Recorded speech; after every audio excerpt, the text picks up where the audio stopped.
नमस्कार, मैं डॉक्टर सरिता कुमावत आपको शरीर क्रिया विज्ञान ह्यूमन फिजियोलॉजी पढ़ा रही हूँ और उसमें आपके 6 चैप्टर हो चुके हैं। 7 चैप्टर नर्वस सिस्टम चल रहा है। नर्वस सिस्टम में केंद्रीय तंत्रिका तंत्र के 2 भाग होते हैं और उसमें पहला भाग है ब्रेन यानी मस्तिष्क, वो कंप्लीट कर दिया है। और दूसरा भाग होता है स्पाइनल कॉर्ड यानी सुषुम्ना या मेरुरज्जु, वो आज का टॉपिक है। तो दूसरा सेंट्रल नर्वस सिस्टम जो है, केंद्रीय तंत्रिका तंत्र, उसका दूसरा पार्ट जो है वो हम आज पढ़ा रहे हैं, सुषुम्ना या मेरुरज्जु। आप सबसे पहले थोड़ा सा चित्र देख लेंगे कि ये जो है वो हमारा सिर है और ये सिर के ये पीछे वाला भाग है, ये हमारी मेरुदंड वर्टिब्रल कॉलम, जो रीढ़ की हड्डी होती है। हमने स्केलेटन सिस्टम में पढ़ा था कि इतनी सारी कशेरुकाएँ होती है, 33 कशेरुकाएँ होती है, मिली हुई रहती हैं। ग्रीवा है, वक्ष है, कटी कशेरुका, फिर त्रिकास्थि, अनुत्रिक, ये बहुत सारी कशेरुकाएँ हैं और वो इस तरह से होती हैं। इसके अंदर कशेरुकाएँ जो हैं वो छोटी छोटी सी होती हैं, रिंग्स की जैसी, है ना, एटलस, एक्सिस, उसके बाद में बहुत सारी। तो उसमें पढ़ाया था जैसे ग्रीवा कशेरुकाएँ 7 थी, 12 वक्ष थी, 5 कटी कशेरुकाएँ थी, फिर 5 त्रिकास्थि थी और 4 अनुत्रिक। तो इस तरह से सैक्रम और कॉक्सिकस, तो ये यहाँ आके ख़त्म होती है। तो इसके अंदर हॉलो होता है। अगर एक रिंग है तो रिंग के अंदर हॉलो होता है, तो उस जगह पूरी रिंग्स जो है उनके बीच में एक नली जैसी, मतलब एक बहुत ही सॉफ्ट सी एक ट्यूब सी आई हुई होती है, वो एक सुषुम्ना या मेरुरज्जु की नली होती है, जो इस तरह की होती है करीब। और ये कहाँ शुरू है, ये हमारा सिर, ये पीछे वाला सिर जहाँ पोनीटेल होता है, और जहाँ पहली एटलस एक्सिस है, एटलस और एक्सिस जो पहली और दूसरी कशेरुकाएँ होती है, तो एटलस में एक अंडाकार छेद होता है।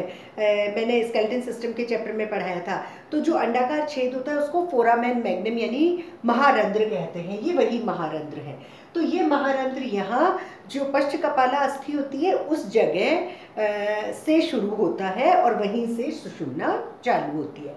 तो ये जो है, ये तो हड्डी का ढांचा है। हड्डी के ढांचे के अंदर एक पतली सी नलिका, सॉफ्ट सी, वो सुषुम्ना होती है और वो इसके अंदर पाई जाती है। ये बहुत सॉफ्ट होती है, अपने आप खड़ी नहीं रह सकती, इसलिए इसको किसी कवर की जरूरत होती है। तो सुषुम्ना या मेरुरज्जु जो होती है वो ऊपर से सुषुम्ना शीर्ष से मिली हुई होती है। अब मैं वापस से आपको ब्रेन का जो पिछले उसमें पढ़ाया था लेक्चर में कि ब्रेन के कितने भाग होते हैं। आगे प्रमस्तिष्क, फिर मध्य मस्तिष्क, फिर पश्चिम मस्तिष्क। लेकिन पश्चिम मस्तिष्क में 3 भाग हैं, पोन्स, सेतु, मेडुला ऑब्लोंगेटा, सुषुम्ना शीर्ष, और सबसे पीछे की साइड अनुमस्तिष्क यानी सेरिबेलम। तो अगर हम पिछला चित्र याद करें तो कुछ इस तरह से है वो चित्र, इस तरह से, और यहाँ ये 3 है और ये इस तरह से। ये प्रमस्तिष्क है, ये पश्चिम मस्तिष्क है, पश्च के 3 भाग है, ये 3 भाग, और ये मध्य मस्तिष्क है। ठीक है, तो पश्च के ये 3 भाग है, सेतु, सुषुम्ना शीर्ष और अनुमस्तिष्क, पोन्स, मेडुला ऑब्लोंगेटा और सेरिबेलम। तो अभी जो मैंने कहा वो है सुषुम्ना शीर्ष, ऊपर से, मतलब यहाँ से। ये वाला भाग क्या है, यहाँ ये वाला भाग है ये। ठीक है, तो ये महारंध्र इस जगह चालू होता है। तो ऊपर से ये वाला भाग सुषुम्ना शीर्ष, इसको कहते हैं मेडुला ऑब्लोंगेटा। तो सुषुम्ना ऊपर से मेडुला ऑब्लोंगेटा से जुड़ी रहती है और नीचे की तरफ मस्तिष्क से जोड़ने वाला दूसरा भाग बनाती है और केंद्रीय तंत्रिका तंत्र का केंद्रीय तंत्रिका तंत्र का नीचे वाला भाग बनाती है। अभी मैंने कहा केंद्रीय तंत्रिका तंत्र में दो भाग है, एक मस्तिष्क और एक सुषुम्ना। मस्तिष्क हमने पूरा पढ़ लिया, ये यहाँ खत्म हो गया। मस्तिष्क के बाद में नीचे जो आ रही है वो है सुषुम्ना, वो हम आज पढ़ रहे हैं। तो सुषुम्ना कहाँ शुरू हो रही है? मस्तिष्क का लास्ट वाला पार्ट है सुषुम्ना शीर्ष, वहां से शुरू हो रही है। और केंद्रीय तंत्रिका तंत्र का जो नीचे वाला पार्ट है वो सुषुम्ना या मेरुरज्जु बना रही है। सुषुम्ना महारंध्र से शुरू होती है। ये महारंध्र इस जगह है, इस जगह है, पीछे वाले भाग में। तो सुषुम्ना महारंध्र से शुरू होकर एक बार तो कटी कशेरुका यहाँ तक समाप्त होती है। एक बार तो यहाँ, क्योंकि ये द्वितीय भाग आ जाता है, एक बार तो कटी कशेरुका कटी विवर्धन तक समाप्त होती है, जो कि 45 सेंटीमीटर लंबा होता है। महारंध्र से शुरू होकर कटी कशेरुका 45 सेंटीमीटर लंबा होता है। उसके बाद में जो नीचे वाला पार्ट है वो थोड़ा शंकु के आकार का होता है, और इस शंकु के आकार को, मतलब ये थोड़ा संकड़ा हो जाता है यहाँ, और इस शंकु के आकार को कहते हैं मेरु अंत्य शंकु, कोनस मेड्यूलरीज। ये वाला जो पार्ट है ये कोनस मेड्यूलरीज होता है। नीचे वाले पार्ट में कई सारे तंत्रिका मूल, मतलब कई सारी नर्व रूट्स जो हैं वो निकलती रहती हैं, और वो जो नर्व रूट निकल रही हैं उन्हें हम मेरुरज्जु पुच्छ यानी कॉडा इक्विना कहते हैं। कॉडा इक्विना कहते हैं। ये जो भाग है यहाँ बहुत सारी मेरुरज्जु पुच्छ होती है और हम इसे कॉडा इक्विना कहते हैं। उसके बाद में हम देखेंगे कि सुषुम्ना शीर्ष जो मेरुरज्जु जो है स्पाइनल कॉर्ड, उसकी पूरी लंबाई से तंत्रिका के जोड़े, मतलब एक इधर एक इधर, तंत्रिका के जोड़े पूरी लंबाई से निकलते रहते हैं, सारे जोड़े निकलते रहते हैं। लेकिन हम जब देख रहे हैं कि इसकी मोटाई में फर्क है, ग्रीवा और कटी क्षेत्र जो है वो थोड़े मोटे हैं, और वक्ष वाला जो क्षेत्र है वो थोड़ा कम है। वो इसलिए क्योंकि वक्ष वाले भाग में इतना ज़्यादा तंत्रिका संपूर्ति नहीं करनी पड़ती, क्योंकि वो बहुत ज़्यादा चलता नहीं है। लेकिन ग्रीवा वाला हाथ को देता है, ब्रेकियल प्लेक्सिस, सर्वाइकल प्लेक्सिस ये होते हैं ना, तो ग्रीवा वाला भाग तो कंधे और हाथों को तंत्रिका की संपूर्ति देता है, मतलब जितनी भी नर्व्स जो है वो यहाँ जा रही है। और जो कटी विवर्धन है वो पैरों को तंत्रिकाओं का तंत्रिका संपूर्ति देता है, इसलिए यहाँ थोड़ी मोटी होती है ग्रीवा और कटी विवर्धन में, इसलिए इनकी मोटाई ज़्यादा होती है कि हाथ पैरों में तंत्रिका संपूर्ति होती है। यदि हम सुषुम्ना को आड़ी काट काट के देखें, इस तरह का है ये, और अगर हम इसको इस तरह से काट के देखें तो ये कुछ इस तरह का दिखाई देता है। जैसे हमने प्रमस्तिष्क की काट देखी थी ना, बिल्कुल एक अखरोट के जैसी, मतलब दो दाया और बाया भाग होता है और बीच में एक छोटी सी पट्टी के द्वारा जुड़े हुए रहते हैं जिसे कॉर्पस कैलोसम कहते हैं। तो सेम यहाँ भी ऐसा ही है कि दाया और बाया भाग हो जाता है, एक फ्रंट एक बैक है, दाया बाया भाग, और बीच में एक छोटा सा पार्ट होता है जिसको हम मेरू कैनाल या सेंट्रल कैनाल कहते हैं। मेरू कैनाल एक छिद्र होता है, उसे मेरू कैनाल या सेंट्रल कैनाल कहते हैं। और दो पार्ट, मतलब ये जो है वो ऐसी गोल नहीं है, वो इस तरह से आगे भी ऐसे डेंट है और पीछे जाके भी डेंट है, यहाँ मतलब ऐसे धसा हुआ है, इस तरह से है। हमने जब इसको यूं काटा तो इस तरह का ये दिखाई देता है। उसके बाद में हम अगर इसको ध्यान से देखें तो आप देखेंगे यही वाले पार्ट को मैंने बड़ा चित्र बना रखा है कि इसके अंदर एक एच अक्षर के आकार का कुछ दिखाई दे रहा है। मतलब इसमें बाहर की साइड सफ़ेद पदार्थ से बना हुआ होता है और ये एच अक्षर के आकार का ये भूरे पदार्थ से बना हुआ होता है। भूरा पदार्थ कौन बनाता है? भूरा पदार्थ मस्तिष्क और सुषुम्ना मस्तिष्क और सुषुम्ना की तंत्रिका कोशिकाएं बनाती है। जब हमने न्यूरॉन पढ़ा था तो न्यूरॉन में एक होती है सेल बॉडी, वो बड़ी सी, और फिर जो लंबी सी एक रचना हो रही है वो एक्सॉन, और ऊपर उसके चारों तरफ जो छोटे छोटे से तंतु होते हैं वो डेंड्राइट्स। डेंड्राइट्स और एक्सॉन वो तो तंतु होते हैं उनके। तो तंतु तो बनाते हैं सफ़ेद पदार्थ, ये वाला, और ब्राउन यानी ग्रे मैटर, इसको एक्चुअल में ग्रे मैटर बोलते हैं, हिंदी में भूरा पदार्थ बोलते हैं। तो ये जो ग्रे मैटर है, जो भूरा पदार्थ है, वो मस्तिष्क और स्पाइनल कॉर्ड की तंत्रिका कोशिकाएं बनाती हैं। और इनमें जो तंतु पाए जाते हैं आगे और पीछे, वो प्रेरक और संवेदी तंतु होते हैं। प्रेरक मतलब चालक जो वर्क करते हैं, संवेदी तंतु यानी सेंसरी फाइबर्स जो सेंस करते हैं। अगर हम इसको समतल काट रहे हैं तो इस तरह का दिखाई दे रहा है। और इसी में मैं साथ में ही बता देती हूँ कि एक होती है परावर्तित चाप या प्रतिवर्ती चाप, रिफ्लेक्स एक्शन, वो इसी सुषुम्ना में ही एक वर्क है, रिफ्लेक्स एक्शन। तो वो इसी से रिलेटेड है, इसलिए हमको यही हम इसकी बात करेंगे। इसको एक एग्जाम्पल से मैं आपको बताती हूँ। रिफ्लेक्स एक्शन कि कोई बैठा हुआ है और उसकी आंखें आगे की तरफ है, उसका हाथ जो है वो आंगन में यूँ रखा हुआ है। अगर मैंने हील्स पहनी हुई है बहुत सारी तीखी तीखी वाली, और लड़की को नहीं पता, एक लड़की बैठी हुई है यूँ हाथ करके, और बाय द वे मेरी जो चप्पल है, हील की चप्पल, उसके हाथ पे चली जाती है। उस लड़की ने मेरे को नहीं देखा, उसका मुंह आगे है और पीछे से मैं आई और उसके, तो परावर्तित चाप एक प्रतिवर्ती क्रिया होती है। प्रतिवर्ती क्रिया क्या है इसमें?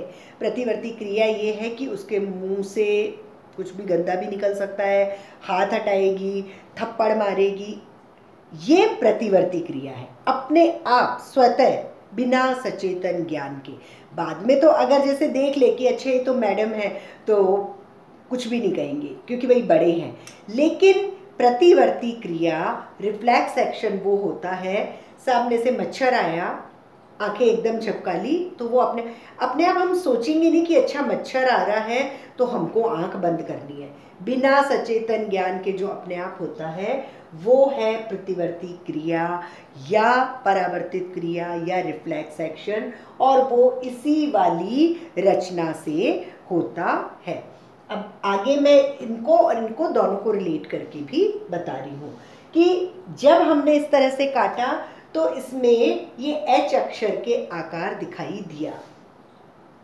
एक इसमें होती है अग्रश्रंग, मतलब आगे जो गया हुआ है, हमने इनको कहा एंटीरियर हॉर्न, सींग कहते हैं हॉर्न को हिंदी में, और श्रृंग भी वही है। तो जो अग्रश्रंग है, अग्रश्रंग की कोशिकाएं जो होती है वो चालक होती है, संचालक या चालक, मतलब मोटर एक्टिविटीज की, ठीक है। और संचालक वर्ग की होती है, इसलिए यहाँ से चालक तंतु निकलते हैं, मोटर फाइबर्स, आपके हाथ हिलाने का, पैर हिलाने का, गर्दन हिलाने का, संचालक वर्ग की है। तो चालक यानी मोटर फाइबर्स यहाँ से निकलते हैं। मोटर फाइबर यानी कोई भी चीज हिलाने वाले फाइबर। तो जहां से ये तंतु निकलते हैं उस तंतु की जगह को संचालक तंत्रिका मूल कहते हैं। जहां से ये तंतु निकल रहे हैं उन्हें संचालक तंत्रिका मूल कहते हैं। ये तो अग्रश्रंग हुआ। अब हम पीछे देखेंगे, ये एच अक्षर जो है पीछे आया हुआ है, हम पीछे वाले भाग को कहते हैं पश्च श्रृंग, पोस्टीरियर हॉर्न्स। तो जो पश्च श्रृंग है, अग्रश्रंग चालक था, पश्च श्रृंग संवेदी होता है, संवैधानिक वर्ग का होता है। मतलब हमको सेंसेस जो है वो इस पोस्टीरियर हॉर्न से पता चलते हैं। एंटीरियर हॉर्न वर्क करता है, पोस्टीरियर हॉर्न जो है वो संवेदनाएं हमको फील करवाता है। तो पश्च श्रृंग संवैधानिक वर्ग होता है, और चूंकि संवैधानिक वर्ग है इसलिए यहाँ से संवेदी वर्ग के तंतु निकलते हैं। संवेदी तंतु मतलब सेंसरी फाइबर, सेंसरी फाइबर्स यहाँ से निकलते हैं, और सेंसरी फाइबर यानी संवेदी तंतु जहाँ से निकलते हैं हम उन्हें संवैधानिक तंत्रिका मूल यानी सेंसरी नर्व रूट कहते हैं, सेंसरी नर्व रूट कहते हैं। अब ये पता चल गया कि ये अग्रश्रृंग है चालक, ये पश्च श्रृंग है संवेदी। तो जो प्रतिवर्ती क्रिया है वो कैसे कार्य करती है? उसके प्रतिवर्ती क्रिया में 3 चाप होते हैं, परावर्तित चाप में 3 चाप होते हैं। एक चाप अंग विशेष से और पश्च श्रृंग तक जाता है। यहाँ सुई चुभी तो अंग विशेष से जो हमारी सुषुम्ना है, सुषुम्ना में ये वाला शेप है, और पश्च श्रृंग तक जाके कहेगा कि वहाँ चुभ रहा है, यहाँ संवेदना आ गई, यहाँ चुभ रहा है। अब ये संवेदना आने के बाद पश्च श्रृंग अग्र श्रृंग तक जाता है और जाके कहता है कि वहाँ चुभ रहा है, ये दूसरा चाप। तो अग्र श्रृंग जो है वो चालक है, काम करने वाला है। तो ये जो चालक है ये मांसपेशियों तक जाएगा। तीसरा, मांसपेशी मतलब यहाँ चुभ रहा है तो वो एक जगह गया, पश्च से अग्र, अग्र से मांसपेशी मतलब ये वाला हाथ आया और जो यहाँ चुभ रहा है इसको पकड़ के यूं कर दिया। मांसपेशी मतलब इस हाथ की मांसपेशी, या फिर कोई भी अगर हम हिल जाएंगे तो इस हाथ की मांसपेशी। तो कहाँ कैसे परावर्तित चाप होते हैं? 3 चाप होते हैं। एक चाप तो जैसे पैर जो है वो आग के, कोई भी आग का कोयला रखा हुआ है या कोई गर्म चीज़ रखी हुई है, कपड़ा रखा हुआ है, कागज रखा हुआ है, गर्म पे हमने पैर रख दिया, तो अंग विशेष से जो सुषुम्ना है उसके पश्च श्रृंग तक संवेदना जाती है, भाई तुम्हारा पैर आग के ऊपर रखा हुआ है। एक चाप तो संवेदी तंतु जो है उनको समझ में आ जाती है, और संवेदी तंतु पश्च श्रृंग से अग्र श्रृंग तक संवेदना ले जाके कहते हैं कि वहाँ आग लग रही है। और अग्र श्रृंग जो है वो चालक होता है, यानी मोटर फाइबर, अपना काम करने वाला, कोई भी हाथ पैर हिलाने वाला। तो पश्च श्रृंग की चालक यानी मोटर फाइबर्स होते हैं, तो वहाँ जाके कहते हैं कि वहाँ पैर में गरम लग रहा है। अब ये जो चालक वाले वर्ग की तंतु है ये किस मांसपेशी को कहेंगे? पैर जहाँ रखा हुआ है उस मांसपेशी तक वापस जाते हैं और कहते हैं पैर उठाओ, पैर उठा लो, तो बच जाते हैं। तो ये जो रिफ्लेक्स एक्शन है इससे व्यक्ति अपनी सुरक्षा भी करता है, और ये सारी संवेदनाएं जो हैं वो चालक मतलब काम में भी, काम करने की क्रिया तक जो है वो पहुंच जाती है। ये इसका कार्य भी होता है। अब हम सुषुम्ना के कार्य तक आते हैं कि सुषुम्ना का क्या कार्य होता है। उसके पहले मैं बता दूं कि जो सुषुम्ना है इसमें बहुत सारी तंत्रिकाएं निकलती है। अभी मैंने बताया कि इसमें सब तरफ से तंत्रिकाएं हैं, तो इसमें 31 जोड़े तंत्रिकाएं निकलती हैं दोनों तरफ से, एक इधर, तो इसका मतलब है एक जोड़ा। तो 31 जोड़े निकलते हैं, और 31 जोड़े जहां से निकलते हैं तो यहाँ कशेरुका है, कशेरुका का एक दाहिना और एक बायां पार्श्व, मतलब जो एक हड्डी है गोल गोल, एक कशेरुका है, इधर भी छेद है इधर भी छेद है, तो दोनों छेद में से एक एक तंत्रिका निकल जाती है। और दोनों तंत्रिका के जो मूल हैं, मूल मतलब जड़, सिरे बाहर निकल गए, मूल अंदर है, दोनों मूल जो है वो अंदर मिल जाते हैं। कहाँ मिलते हैं? इसके अंदर, जो ये एक गोल है कशेरुका, एक एक एक एक 33 है, तो तंत्रिका के दोनों मूल कशेरुका के अंदर मिल जाते हैं, यानी पूरी कशेरुका दंड जो मेरुदंड है उसके अंदर दो दो दो दो तंत्रिकाओं के मूल मिले हुए हैं और दोनों के सिरे बाहर निकले हैं। कहाँ से? जो हमारी कशेरुका थी उसका दाहिना और बायां पार्श्व दोनों तरफ एक एक छेद था, तो तंत्रिकाएं बाहर निकली हुई हैं और अंदर मिली हुई भी है। लेकिन उन तंत्रिका तक अगर कोई चोट पहुंच जाती है तो फिर सुषुम्ना कार्य करना बंद कर देती है। वैसे वहां तक पहुंचती ही नहीं है क्योंकि पूरी हड्डी है चारों तरफ, तो वो सहन कर लेती है। उसके बाद में जो इसके कार्य हैं, पहला कार्य तो यही है परावर्तित चाप। जैसे मच्छर वाला एक एग्जाम्पल से आप लिखेंगे कि सुषुम्ना का ये कार्य है कि बिना इच्छा शक्ति के वो सारे शरीर में कार्य करती रहती है। अगर रात में भी कहीं मच्छर यहाँ बैठा हुआ है, खा रहा है, तो हमको दिख तो नहीं रहा, हम सोच भी नहीं रहे, तो जो मच्छर खा रहा है वहाँ से नर्व जाके मस्तिष्क को कहेगी भाई मच्छर खा रहा है, वहाँ से वापस से एक आज्ञावाहक तंत्रिका आएगी और हाथ को कहेगी कि उसको मारो, तो थप्पड़ की आवाज़ से वो मर जाएगा। तो ये बिना इच्छा शक्ति के सुषुम्ना जो है वो कार्य करती है और उससे हमारी रक्षा होती है। आँखों में कोई भी मच्छर आ रहा है वो एक एग्जाम्पल। तीसरा, मान लो खाना खा रहे हैं, खाना खाते खाते गले में अटक गया। कैसे अटकेगा कि जब भोजन नली वाला चैप्टर पढ़ाया था तो उसमें बताया था श्वसन तंत्र में एक एपिग्लॉटिस होता है कंठ के वहाँ, तो वो कंठ को बंद कर देता है जैसे ही हम इस तरह से करके और हमारा जो भोजन का ग्रास है उसको निगलते हैं, तो वो भोजन नलिका को तो खोल देता है एपिग्लॉटिस की पत्ती और कंठ को बंद कर देता है। कंठ जो हमारी श्वास नाल जो ट्रैकिया है उसको बंद कर देता है। लेकिन अगर हम खाते खाते यूं करके बोलने लग जाते हैं तो वापस से वो पत्ती थोड़ी सी उठ जाती है।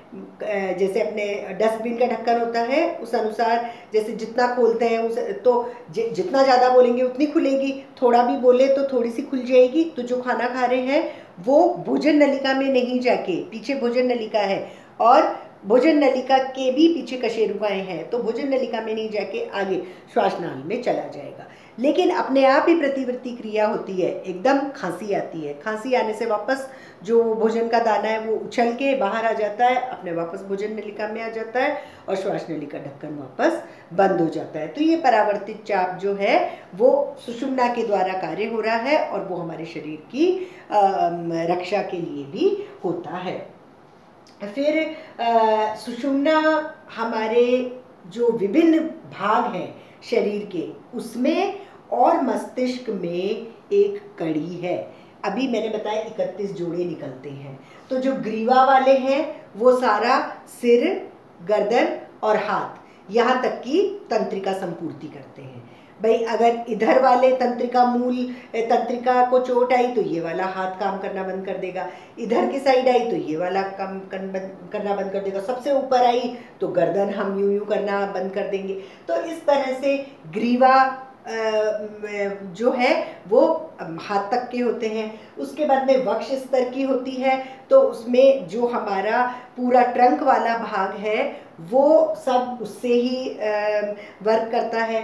उसके नीचे कटी प्रदेश जो है उसमें पैर, बैठने की जगह और पैर जो चल रहे हैं उन सब की, क्योंकि बैठने की जगह तक ही तंत्रिकाएं आ रही हैं, उसके नीचे नहीं आ रही हैं, तो यहाँ तक अगर वो आ रहा है और कोई प्रॉब्लम आ गई है तो या तो इस साइड आई है तो एक पैर में प्रॉब्लम आ जाएगी, दूसरी साइड आई तो दूसरे पैर में, दोनों तरफ दब गई है तो दोनों पैर में भी हो सकती है। अगर कट गया है वहाँ से तो हाथ पैर नहीं चले जा सकेंगे या फिर सर्दी गर्मी नहीं फील होगी।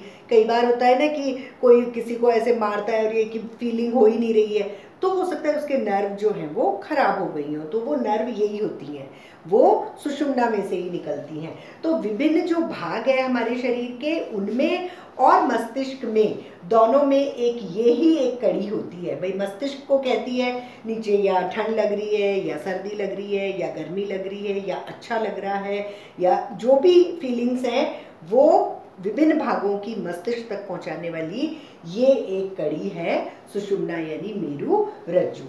और एक हम मतलब एग्जाम्पल से और देख सकते हैं कि सेंट्रल नर्वस सिस्टम में, केंद्रीय तंत्रिका तंत्र में 2 पार्ट हैं, एक मस्तिष्क, एक सुषुम्ना।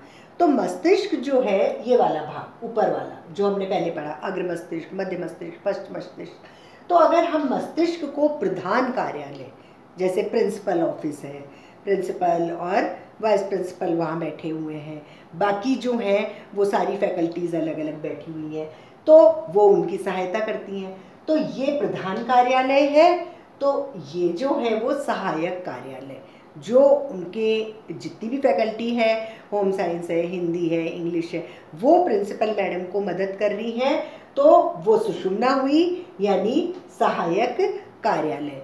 तभी तो कहते हैं कि भाई ये हमारी रीढ़ की हड्डी है, या ये हमारे जो हैं वो इतने छोटे छोटे पार्ट्स हैं जो मिलके और हमारा कार्य करते हैं। तो बाकी सब लोग सुषुम्ना, और मस्तिष्क जो है वो हेड, प्रधान कार्यालय, उससे हम समझ सकते हैं। और उसके अलावा इसका ये कार्य है कि अगर सुषुम्ना तक वैसे तो चोट पहुंचती नहीं है, पर अगर पहुंच गई तो सारे जो उसके नीचे के अंग हैं, यहाँ के नीचे, यहाँ से कटी तो उसके नीचे के काम नहीं करेंगे, यहाँ से कटी तो उसके नीचे के, मान लो ग्रीवा से कट गई तो सांस लेना बंद हो जाएगा, आदमी मर जाएगा, मतलब इन चीज़ों का काम ही नहीं है। यहाँ कटी तो वक्ष तक तो काम करेगा, लेकिन इसके नीचे पैर जो हैं वो चल फिर नहीं सकेंगे, सर्दी गर्मी अगर उनको लगा रहे हैं तो वो सुई चुभाएंगे तो वो नहीं समझ में आएगी। तो जहाँ भी कटेगा उसके नीचे वाले पार्ट में सुषुम्ना कार्य करना बंद कर देती है। तो इस तरह से जो आज के लेक्चर में हमने पढ़ा, केंद्रीय तंत्रिका तंत्र के 2 पार्ट है, मस्तिष्क हमने पहले पढ़ लिया, और दूसरा है सुषुम्ना, जिसको हम मेरू रज्जु भी कहते हैं, और या फिर स्पाइनल कॉर्ड भी कहते हैं। स्पाइनल कॉर्ड जो है वो ये है मेरुदंड, यानी वर्टिब्रल कॉलम, यानी रीढ़ की हड्डी। तो रीढ़ की हड्डी के अंदर ये पाई जाती है, ये पतली सी एक नलिका, चिकनी सी, और इसे हम कहते हैं मेरू रज्जु या सुषुम्ना। और सुषुम्ना ऊपर से सुषुम्ना शीर्ष से मिली हुई है, और नीचे सेंट्रल नर्वस सिस्टम का, यानी केंद्रीय तंत्रिका तंत्र का एक भाग बनाती है। महारंध्र से ये शुरू होती है और एक बार कटी प्रदेश तक चलती है और 45 सेंटीमीटर होती है। उसके नीचे एक शंकु आकार की जगह बनाती है, कोनस मेडुलरीज, मेरु अंत्य शंकु। चारों तरफ, दोनों तरफ से इसके तंत्रिका मूल निकले रहते हैं। फिर आप देखोगे कहीं से ये मोटी, कहीं से पतली होती है। जहाँ मोटी है यानी ग्रीवा और कटी पे, तो ग्रीवा हाथों को और कटी जो है वो पैरों को तंत्रिका संपूर्ति करती है। वो बहुत काम करना पड़ता है हाथ और पैरों को, इसलिए ये यहाँ से मोटी होती है।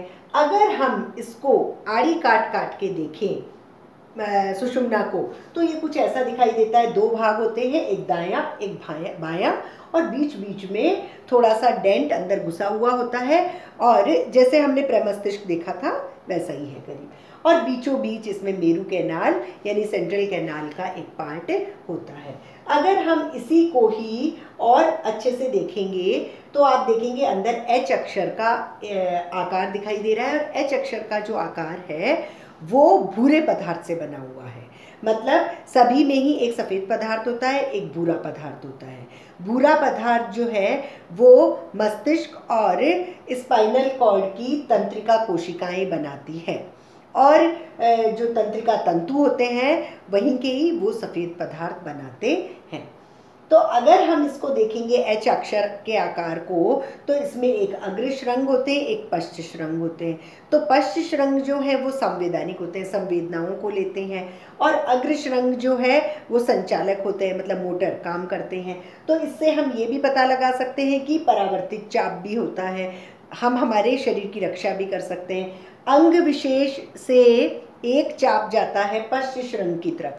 पश्च श्रृंग होता है संवेदी, वो संवेदना को ग्रहण करता है कि भाई कहीं जो है कांटा चुभ रहा है पैर में, और वो संवेदना यहाँ तक आई। पश्च श्रृंग दूसरा वापस परावर्तित चाप करता है अग्र श्रृंग तक, भाई वहाँ कांटा चुभ रहा है। तो अग्र श्रृंग जो है वो चालक, यानी मोटर फाइबर्स होते हैं, और वो जाके मांसपेशी को कहता है कि मतलब जहाँ चुभ रहा है कि भाई पैर हटा लो। तो इस तरह से ये रिफ्लेक्स एक्शन, प्रतिवर्ती क्रिया जो है, उससे हमारे शरीर की रक्षा भी होती है और वो सुषुम्ना का कार्य भी होता है। सुषुम्ना के और भी कार्य होते हैं, हमारे विभिन्न भाग और मस्तिष्क के बीच की कड़ी होती है, और अगर हम कहते हैं कि मस्तिष्क प्रधान कार्यालय है, मेन हेड है, तो सुषुम्ना उसको मदद करने वाली सहायक कार्यालय होती है। और अगर सुषुम्ना में कहीं चोट लग जाती है तो उसके नीचे के अंग कार्य करना बंद कर देते हैं। तो और इस तरह से जो पूरी सुषुम्ना है उसमें दोनों तरफ तंतु, तंत्रिका तंतु यानी नर्व फाइबर्स निकलते हैं 31 जोड़े, और ये जो जोड़े निकलते हैं वो दोनों तरफ से निकल रहे हैं, लेकिन अंदर उनके मूल, उनके पीछे वाला भाग जो है उनको जड़ कहते हैं, अंदर वो दोनों मूल यहाँ जो हमारी कशेरुकाएं हैं, अंदर दोनों मूल मिल जाते हैं, सिरे में से बाहर निकले हुए रहते हैं।